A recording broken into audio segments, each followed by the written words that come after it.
ನನ್ನ ಜೊತೆ ಇಂಗ್ಲಿಷ್ ಓದಲು ಮತ್ತು ಬರೆಯಲು ಕಲಿಯಿರಿ ಡೇ 2 ಎರಡನೇ ದಿನದ ಪಾಠವನ್ನು ಕಲಿಯೋಣ. ನಿನ್ನೆ ನಾನು ಕಲಿಸಿದ್ದು ಸ್ವರಗಳನ್ನು ಇಂಗ್ಲೀಷ್ನಲ್ಲಿ ಹೇಗೆ ಬರೆಯುವುದು ಅಂತ. ಸ್ವರಗಳನ್ನು ಅಂದರೆ ಸ್ವರಾಕ್ಷರಗಳನ್ನು ಇಂಗ್ಲೀಷ್ನಲ್ಲಿ ಹೇಗೆ ಬರೆಯುವುದು ಅಂತ ಎಲ್ಲರೂ ಚೆನ್ನಾಗಿ ಕಲ್ತಿದ್ದೀರಿ ಅಂತ ತಿಳ್ಕೊಳ್ತೇನೆ. ಇವತ್ತು ವ್ಯಂಜನಾಕ್ಷರಗಳನ್ನು ಕಲಿಯೋಣ. ವ್ಯಂಜನಗಳು, ಕನ್ನಡ ವ್ಯಂಜನಾಕ್ಷರಗಳು, ಕನ್ನಡ ಕಾನ್ಸನೆಂಟ್ಸ್. ಇಂಗ್ಲೀಷ್ನಲ್ಲಿ ಬರೆಯುವಾಗ ಕನ್ನಡದ ಮಹಾಪ್ರಾಣ ಅಕ್ಷರಗಳಿಗೆ ಎಚ್ ಸೇರಿಸಬೇಕಾಗುತ್ತದೆ. ಎಚ್ ಅನ್ಬೇಡಿ, ಎಚ್ ಸೇರಿಸಬೇಕಾಗುತ್ತದೆ. ಸರಿ, ಆರಂಭಿಸೋಣ. ಕ ಅಂದರೆ ಕೆ, ಕ ಅಂದರೆ ಕೆ. ಖ ಅಂದರೆ ಕೆ ಎಚ್, ಖ ಅಂದರೆ ಕೆ ಎಚ್.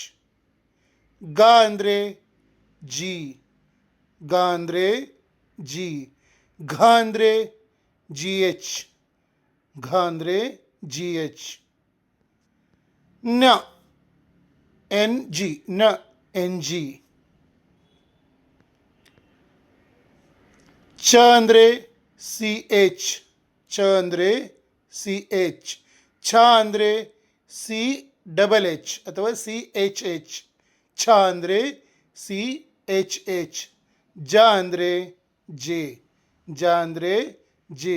ಝ ಅಂದರೆ ಜೆ ಎಚ್, ಜೆ ಎಚ್. ಝ ಅಂದರೆ ಜೆ ಎಚ್. ನ್ಯ ಎನ್ ವೈ, ನ್ಯ ಅಂದರೆ ಎನ್ ವೈ. ಟ ಅಂದರೆ ಟಿ, ಟ ಅಂದರೆ ಟಿ. ಠ ಅಂದರೆ ಟಿ ಎಚ್, ಠ ಅಂದರೆ ಟಿ ಎಚ್. ಡ ಅಂದರೆ ಡಿ, ಡ ಅಂದರೆ ಡಿ. ಢ ಅಂದರೆ ಡಿ ಎಚ್, ಢ ಅಂದರೆ ಡಿ ಎಚ್. ನ, ನ ಅಂದರೆ ಎನ್, ನ ಅಂದರೆ ಎನ್. ತ ಅಂದರೆ ಟಿ, ತ ಅಂದರೆ ಟಿ. ಥ ಅಂದರೆ ಟಿ ಎಚ್, ಥ ಅಂದರೆ ಟಿ ಎಚ್. ದ ಅಂದರೆ ಡಿ, ದ ಅಂದರೆ ಡಿ. ಧ ಅಂದರೆ ಡಿ ಎಚ್, ಧ ಅಂದರೆ ಡಿ ಎಚ್. ನನ್ನ ಜೊತೆಗೆ ಹೇಳ್ತಾ ಇರಬೇಕು ನೀವು. ನ, ನ ಅಂದರೆ ಏನು? ಎನ್. ನ, ನ ಇದು ಸಹ ಎನ್ನೆ. ಪ ಅಂದರೆ ಪಿ, ಪ ಅಂದರೆ ಪಿ. ಫ ಅಂದರೆ ಪಿ ಎಚ್, ಫ ಅಂದರೆ ಪಿ ಎಚ್. ಇದು ಎಫ್ ಸಹ ಹೇಳ್ಬೋದು. ಫ ಅಂದರೆ ಪಿ ಎಚ್ ಅಥವಾ ಎಫ್. ಇಂಗ್ಲೀಷಲ್ಲಿ ಹೆಚ್ಚಾಗಿ ಎಫ್ ಬರ್ತದೆ. ಈಗ ಫೋನ್ ಬರೆಯುವಾಗ ಅದೇ ಪಿ ಎಚ್ನಿಂದ ಬರೀತೇವೆ. ಕೆಲವು ಕಡೆ ಎಫ್ನಿಂದಲೂ ಫಾದರ್ ಎನ್ನುವಾಗ ಫ ಎಫ್ ಬರ್ತದೆ. ಬ ಅಂದರೆ ಬಿ, ಬ ಅಂದರೆ ಬಿ. ಭ ಅಂದರೆ ಬಿ ಎಚ್, ಭ ಅಂದರೆ ಬಿ ಎಚ್. ಮ ಅಂದರೆ ಎಮ್, ಮ ಅಂದರೆ ಎಮ್. ಈಗ ಅವರ್ಗೀಯ ವ್ಯಂಜನಗಳು, ಅವರ್ಗೀಯ ವ್ಯಂಜನಗಳು ಅಂತಾರೆ. ಯ ಅಂದರೆ ವೈ, ಯ ಅಂದರೆ ವೈ. ರ ಅಂದರೆ ಆರ್, ರ ಅಂದರೆ ಆರ್. ಲ ಅಂದರೆ ಎಲ್, ಲ ಅಂದರೆ ಎಲ್. ವ ಅಂದರೆ ವಿ, ವ ಅಂದರೆ ವಿ. ಶ ಅಂದರೆ ಎಸ್ ಎಚ್, ಶ ಅಂದರೆ ಎಸ್ ಎಚ್. ಶ ಅಂದರೆ ಶ ಅಂದರೆ ಎಸ್ ಎಚ್, ಶ ಅಂದರೆ ಎಸ್ ಎಚ್. ಎರಡು ಶ ಮತ್ತು ಶ, ಎರಡು ಎಸ್ ಎಚ್. ಸ ಅಂದರೆ ಎಸ್, ಸ ಅಂದರೆ ಎಸ್. ಹ ಅಂದರೆ ಎಚ್, ಹ ಅಂದರೆ ಎಚ್. ಳ ಅಂದರೆ ಎಲ್, ಳ ಅಂದರೆ ಎಲ್. ಳ, ಲ ಎರಡು ಇಂಗ್ಲೀಷಲ್ಲಿ ಒಂದೇ, ಎಲ್.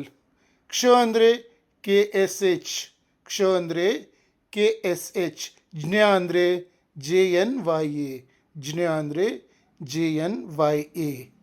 ಇದು ವ್ಯಂಜನಾಕ್ಷರಗಳು. ಈಗ ನಾವು ಇದರ ಕಾಗುಣಿತವನ್ನು ಕಲಿಯೋಣ. ಈಗ ನಾನೇನು ಓದಿದ್ದೇನೋ ನಾನು ಎರಡೆರಡು ಸಲ ಹೇಳಿದ್ದೇನೆ.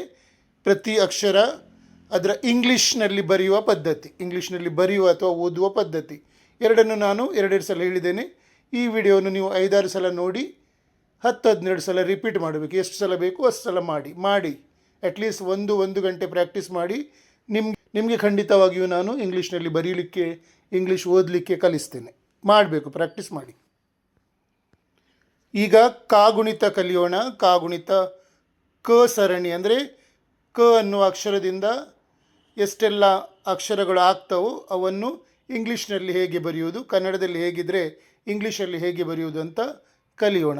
ಬಹಳ ಸಿಂಪಲ್ ಇದೆ. ನೀವು ಸ್ವರಾಕ್ಷರಗಳನ್ನು ಕಲ್ತಿದ್ದೀರಿ. ಅ ಆ ಇ ಈ ಉ ಉ ಕಲ್ತಿದ್ದೀರಲ್ವ, ಗೊತ್ತು. ಬಾಯಿಪಾಠನೂ ಉಂಟು.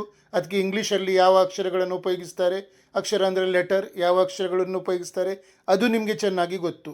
ಈಗ ಕ ಅಕ್ಷರ ತಗೊಂಡು ಅದಕ್ಕೆ ಆ ಸೇರಿಸಿದರೆ ಕ, ಆ ಸೇರಿಸಿದರೆ ಕಾ, ಈ ಸೇರಿಸಿದರೆ ಕಿ, ಈ ಸೇರಿಸಿದರೆ ಕೀ. ಅಂದರೆ ವ್ಯಂಜನಾಕ್ಷರಗಳಿಗೆ ಸ್ವರಾಕ್ಷರಗಳನ್ನು ಸೇರಿಸಿದರೆ ಕಾಗುಣಿತ ಆಗ್ತದೆ ಅಂತ ನಿಮಗೆ ಗೊತ್ತುಂಟು ಅಲ್ವಾ. ನಮ್ಮ ಭಾಷೆಯಲ್ಲಿ ಅಂದರೆ ಕನ್ನಡವನ್ನು ಕಲಿಯುವಾಗ ಎಲ್ಲರೂ ಕಲ್ತಿದ್ದಾರೆ. ಕಲಿಯದಿದ್ದರೂ ಸಹ ಇಲ್ಲಿ ನಾನು ಕಲಿಸ್ತಾ ಇದ್ದೇನೆ ನೋಡಿ. ಕಾಗುಣಿತಗಳನ್ನು ಮಾಡೋಣ. ಈಗ ಕ ಅಕ್ಷರ, ಕೆ ಅಂದರೆ ಏನು, ಕ. ಅದಕ್ಕೆ ಆ ಸೇರಿಸಿದರೆ ಏನಾಗ್ತದೆ, ಎ ಅಲ್ವಾ. ಕೆ ಪ್ಲಸ್ ಎ ಆಯಿತು. ಕ ಪ್ಲಸ್ ಆ, ಕ ಅಲ್ವಾ. ಕೆಳಗೆ ನೋಡಿ, ಈಗ ಕ ಪ್ಲಸ್ ಆ ಅಂದರೆ ಕ. ಸೊ ಕ ಅನ್ನೋದು ಕೆ ಅಕ್ಷರದಲ್ಲಿ ಹಿಡನ್ ಉಂಟು. ಬರೀ ಕ ಹೇಳಲಿಕ್ಕೆ ಬರುವುದಿಲ್ಲ ನಮಗೆ, ಕ ಹೇಳ್ತೇವೆ ನಾವು. ಆಗ ಏನಾಗ್ತದೆ, ಅದು ಕೆ ಮತ್ತು ಎ ಬರ್ತದೆ.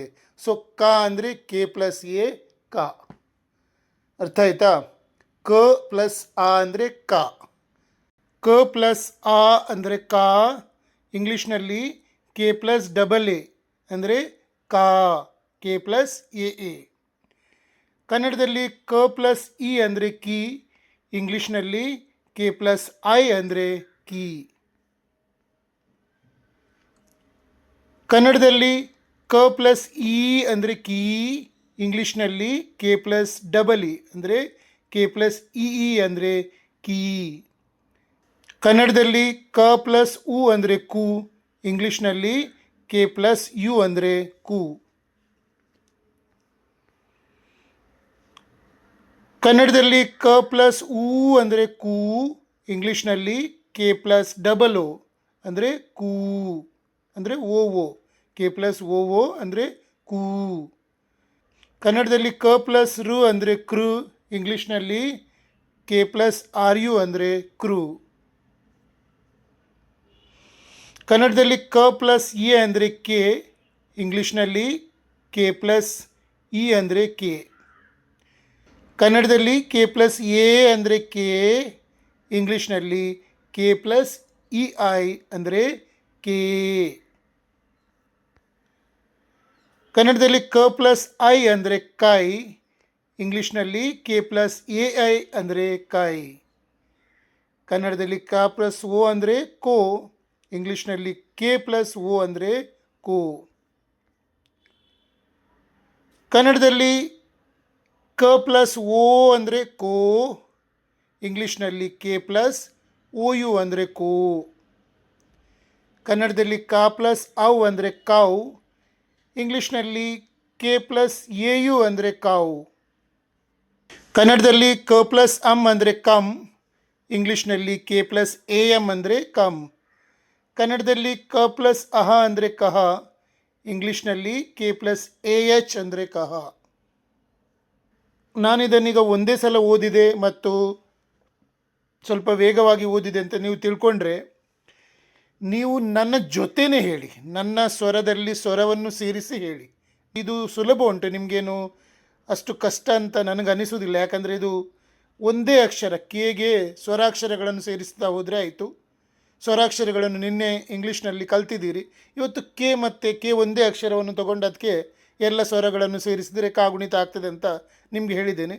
ಸೊ ಇದರಲ್ಲಿ ನಾನು ಓದುವುದಷ್ಟೇ, ನೀವು ನನ್ನ ಜೊತೆ ರಿಪೀಟ್ ಮಾಡ್ತಾ ಹೋಗಿ. ಈಗ ನಾವು ಖ ಅಂದರೆ ಮಹಾಪ್ರಾಣ ಖ ಕಾರದ ಕಾಗುಣಿತ ನೋಡೋಣ. K H series. ಕನ್ನಡದಲ್ಲಿ ಖ ಪ್ಲಸ್ ಆ ಅಂದರೆ ಖ. ಇಂಗ್ಲೀಷ್ನಲ್ಲಿ ಕೆ ಎಚ್ ಪ್ಲಸ್ ಎ ಅಂದರೆ ಖ. ಮೊದಲೇ ಹೇಳಿದ್ದೇನೆ ನಾನು, ಕೆಗೆ ಎಚ್ ಸೇರಿಸಿದರೆ ಖ ಅಂದರೆ ಮಹಾಪ್ರಾಣದ ಅಕ್ಷರ ಆಗ್ತದೆ. ಕೆ ಇದ್ದದ್ದು ಕೆ ಎಚ್ ಆಗ್ತದೆ. ಸೊ ಅದು ಖ ಅಂದರೆ ಮಹಾಪ್ರಾಣ. ಕನ್ನಡದಲ್ಲಿ ಖ ಪ್ಲಸ್ ಆ ಅಂದರೆ ಖ. ಇಂಗ್ಲೀಷ್ನಲ್ಲಿ K H plus A A ಅಂದರೆ ಡಬಲ್ ಎ ಅಂದರೆ ಖ, ಕೆ ಎಚ್ ಎ ಎ. ಕನ್ನಡದಲ್ಲಿ ಖ ಪ್ಲಸ್ ಇ ಅಂದರೆ ಖಿ. ಇಂಗ್ಲೀಷ್ನಲ್ಲಿ ಕೆ ಎಚ್ ಪ್ಲಸ್ ಐ ಅಂದರೆ ಖಿ. ಕನ್ನಡದಲ್ಲಿ ಖ ಪ್ಲಸ್ ಇ ಅಂದರೆ ಖೀ, ಇಂಗ್ಲೀಷ್ನಲ್ಲಿ ಕೆ ಎಚ್ ಪ್ಲಸ್ ಇ ಅಂದರೆ ಖೀ. ಕನ್ನಡದಲ್ಲಿ ಖ ಪ್ಲಸ್ ಉ ಅಂದರೆ ಖೂ, ಇಂಗ್ಲೀಷ್ನಲ್ಲಿ ಕೆ ಎಚ್ ಪ್ಲಸ್ ಯು ಅಂದರೆ ಖೂ. ಕನ್ನಡದಲ್ಲಿ ಖ ಪ್ಲಸ್ ಊ ಅಂದರೆ ಖೂ, ಇಂಗ್ಲೀಷ್ನಲ್ಲಿ ಕೆ ಎಚ್ ಪ್ಲಸ್ ಡಬಲ್ ಅಂದರೆ ಕೆ ಎಚ್ ಪ್ಲಸ್ ಓ ಅಂದರೆ ಖೂ. ಕನ್ನಡದಲ್ಲಿ ಖ ಪ್ಲಸ್ ರು ಅಂದರೆ ಕೃ, ಇಂಗ್ಲೀಷ್ನಲ್ಲಿ K H plus R U ಅಂದರೆ ಕೃ. ಕನ್ನಡದಲ್ಲಿ ಖ ಪ್ಲಸ್ ಎ ಅಂದರೆ ಖೇ, ಇಂಗ್ಲೀಷ್ನಲ್ಲಿ ಕೆ ಎಚ್ ಪ್ಲಸ್ ಇ ಅಂದರೆ ಖೇ. ಕನ್ನಡದಲ್ಲಿ ಖ ಪ್ಲಸ್ ಎ ಅಂದರೆ ಖೇ, ಇಂಗ್ಲೀಷ್ನಲ್ಲಿ K H plus E I ಅಂದರೆ ಖೇ. ಕನ್ನಡದಲ್ಲಿ ಖ ಪ್ಲಸ್ ಐ ಅಂದರೆ ಖೈ, ಇಂಗ್ಲೀಷ್ನಲ್ಲಿ K H plus A I ಅಂದರೆ ಖಾಯ್. ಕನ್ನಡದಲ್ಲಿ ಖ ಪ್ಲಸ್ ಓ ಅಂದರೆ ಖೋ, ಇಂಗ್ಲೀಷ್ನಲ್ಲಿ ಕೆ ಎಚ್ ಪ್ಲಸ್ ಓ ಅಂದರೆ ಖೋ. ಕನ್ನಡದಲ್ಲಿ ಖ ಪ್ಲಸ್ ಓ ಅಂದರೆ ಖೋ, ಇಂಗ್ಲೀಷ್ನಲ್ಲಿ K H plus O U ಅಂದರೆ ಖೋ. ಕನ್ನಡದಲ್ಲಿ ಖ ಪ್ಲಸ್ ಔ ಅಂದರೆ ಖೌ, ಇಂಗ್ಲೀಷ್ನಲ್ಲಿ K H plus A U ಅಂದರೆ ಖೌ. ಕನ್ನಡದಲ್ಲಿ ಖ ಪ್ಲಸ್ ಅಮ್ ಅಂದರೆ ಖಮ್, ಇಂಗ್ಲೀಷ್ನಲ್ಲಿ K H plus A M ಅಂದರೆ ಖಮ್. ಕನ್ನಡದಲ್ಲಿ ಖ ಪ್ಲಸ್ ಅಹ ಅಂದರೆ ಖಹ, ಇಂಗ್ಲೀಷ್ನಲ್ಲಿ K H plus A H ಅಂದರೆ ಖಹ. ಈಗ ನಾನು ನಿಮಗೆ ಕನ್ನಡದಲ್ಲಿ ಕ ಮತ್ತು ಖ ಈ ಅಕ್ಷರಗಳನ್ನು ಇಂಗ್ಲೀಷ್ನಲ್ಲಿ ಹೇಗೆ ಬರೆಯುವುದಂತ ಕಲಿಸಿದ್ದೇನೆ. ಅಂದರೆ ಕಾಗುಣಿತಗಳನ್ನು ಕಲಿಸಿದ್ದೇನೆ ಇಂಗ್ಲೀಷ್ನಲ್ಲಿ. ಕನ್ನಡ ಅಕ್ಷರಗಳನ್ನು ಇಂಗ್ಲೀಷ್ನಲ್ಲಿ ಹೇಗೆ ಬರೆಯುವುದು, ಇಂಗ್ಲೀಷ್ನಲ್ಲೂ ಕನ್ನಡದಲ್ಲೂ ಎರಡೂ ಕಲಿತಾಗಿಯೇ ಆಗ್ತದೆ. ಇಂಗ್ಲೀಷ್ ಬಂದರೆ ಕನ್ನಡ ಬರ್ತದೆ, ಕನ್ನಡ ಬಂದರೆ ಇಲ್ಲಿ ಇಂಗ್ಲೀಷ್ ಬರ್ತದೆ. ಯಾಕಂದರೆ ಎರಡು ಅಕ್ಷರಗಳನ್ನು ನೀವು ಜೊತೆಯಲ್ಲೇ ಕಲಿತೀರಿ. ಪ್ರಾಕ್ಟೀಸ್ ಮಾಡಿ, ಕಲಿಯಿರಿ. ನಾಳೆ 3ನೇ ದಿನದ ಪಾಠವನ್ನು ತಗೊಳ್ತೇನೆ.